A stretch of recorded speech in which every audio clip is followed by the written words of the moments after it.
Our design team worked with the Economic Development Commission to manage the implementation of proposed street network plans designed for Essex Village by the 2018-2019 Senior Design Team.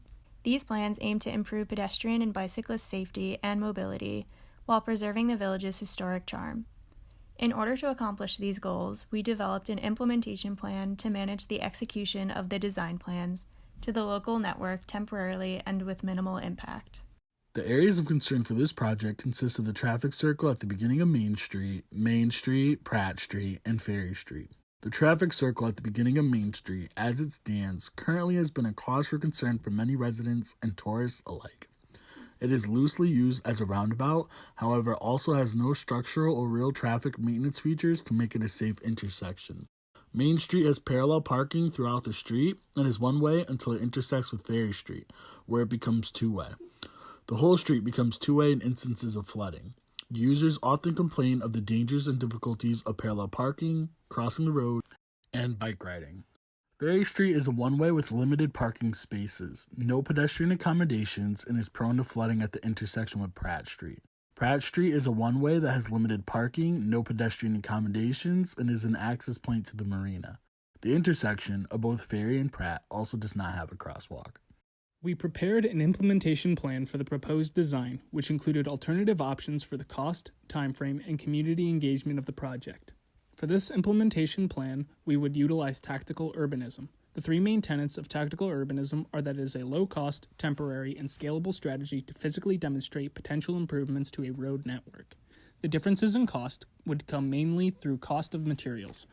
Our team provided a list of high to low range cost materials and explained the most expensive option would be the town purchasing all new materials, including road paints, chalks, barriers, planters, and furniture. The cost could be lowered by being more selective with the materials. We would use fewer expensive barrier elements and instead focus on clear markings on the road. We could further maintain low costs by approaching the community for donations, like chalks and street furniture. The level of engagement from the community would affect how our plan was implemented.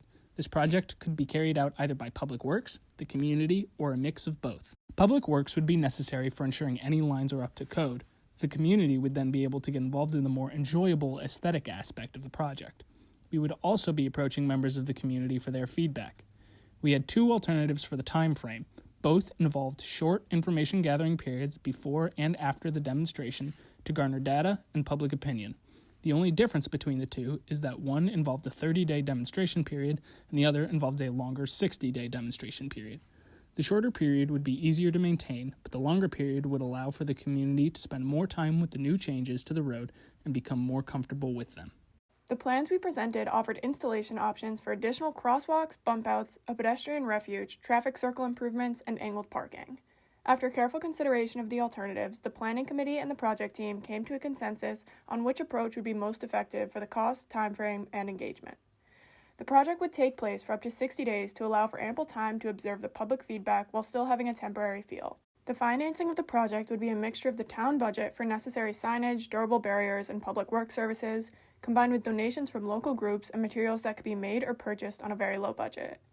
The preferred engagement technique would also rely on a mixture of town employees, including the fire and police department for safety and public works for installations requiring more technical specifications, while leaving the creative and artistic parts to the volunteers and community members.